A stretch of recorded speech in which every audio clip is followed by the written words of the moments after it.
HOA Diana blocked my truck, so I towed it.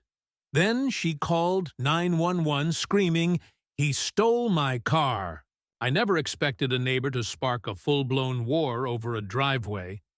But that's exactly what happened when Diana Carter, our self-proclaimed HOA queen, parked her dusty silver Subaru sideways across my private drive and left a neon green sticky note that read, "Official HOA inspection. Do not move." It was 6:40 a.m. on a Sunday. I had coffee in one hand and a trailer full of reclaimed wood ready to haul to a client 2 towns over. My deadline was 7 Drews, and there she was, blocking me in. Again. But this time, I didn't just roll my eyes, I plotted my counterattack. And by noon, Diana would be shrieking, "He kidnapped my car," into a 911 call as I casually flipped pancakes for the tow truck guy. Let me back up. 6 weeks earlier, I'd moved to this house for peace and quiet, just outside the HOA boundary in a semi-rural cul-de-sac in Oregon. My property is legally not part of the HOA, but that didn't matter to Diana, who lived 3 doors down and treated the neighborhood like it was her own private dictatorship. She was the kind of woman who always wore a pressed polo, walked with a clipboard, and smiled like a customer service bot about to report you for breathing wrong. First week I moved in, she approached me without a hello, pointed to the flatbed trailer I was using, and asked, "You know those need to be stored out of sight, right?" I told her, "I'm not in the HOA." She blinked like I'd just spoken in Latin, wrote something on her pad, and walked away. That's how it started. Over the next few weeks, I found passive-aggressive notes taped to my trash bins, my garden gnome was declared a decorative nuisance, and she used my driveway as her personal U-turn zone during her inspections. At first, I laughed, but when she reversed into my gravel at least 4 times in a week, I posted a small wooden sign. Private driveway. No turnaround. The next day, I found the sign flipped around, facing the bushes. And then came Sunday morning. Her car wasn't just turning around. It was parked sideways, blocking me in completely. I thought maybe it was an emergency, until I saw that note. I knocked on her door. She opened it halfway, robe on, coffee mug in hand, smile fake as polyester. "Can you move your car?" I asked. "I have a delivery to make." "I'm conducting important HOA business," she snapped. "I'll move it when I'm done." And she slammed the door. I stared at the driveway for a second. Then I called my client to warn him I'd be late. And then, like the universe whispered, "It's time," I dialed up a local tow truck company. The dispatcher laughed when I said her name. "Diana? Subaru Outback? Oh, we know her."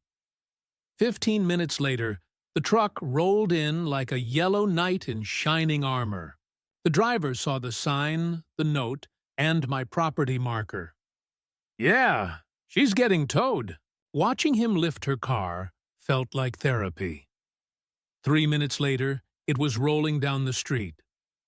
Cue Diana, hair wild, socks on, running out like she just heard someone scream, "Free HOA badges."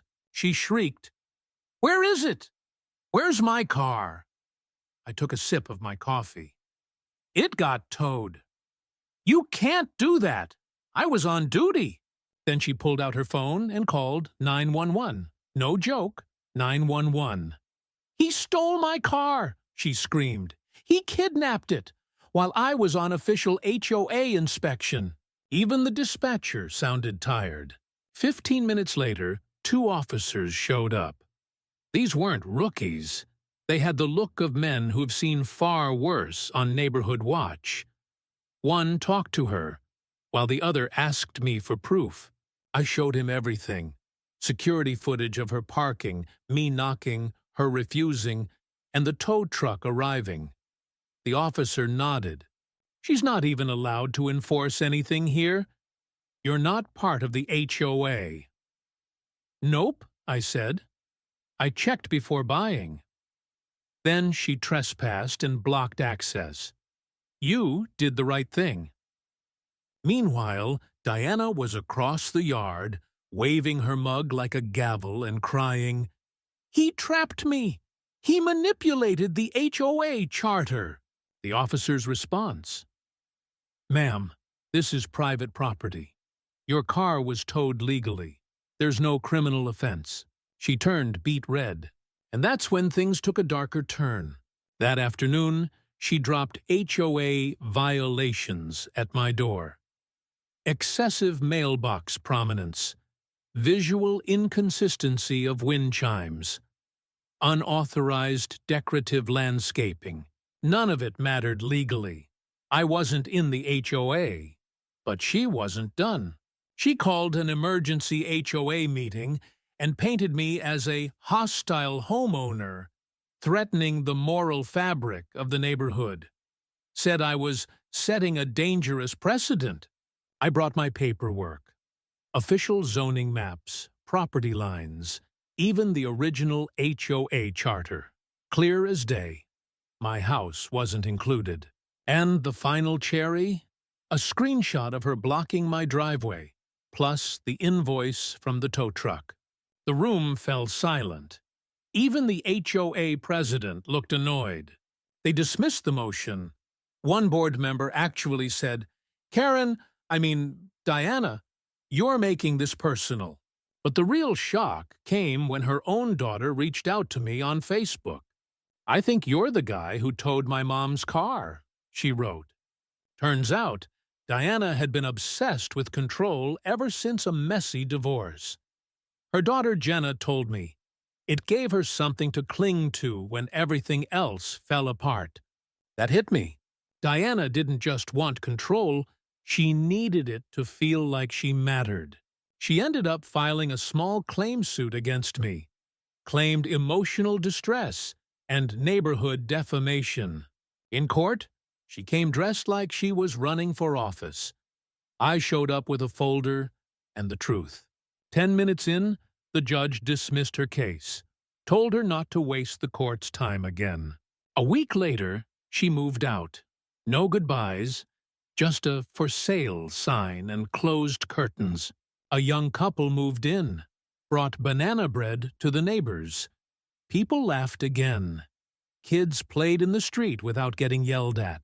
As for me, my driveway stayed clear, my wind chimes still up, and Diana's clipboard nowhere in sight. Now it's your turn. What do you think? Was I petty or justified? Should people be allowed to pull HOA-style stunts on private citizens? Drop your thoughts in the comments, and let's talk about how far is too far when it comes to neighborhood power trips. Don't forget to like, share, and subscribe if you love true stories with a side of justice and a whole lot of drama.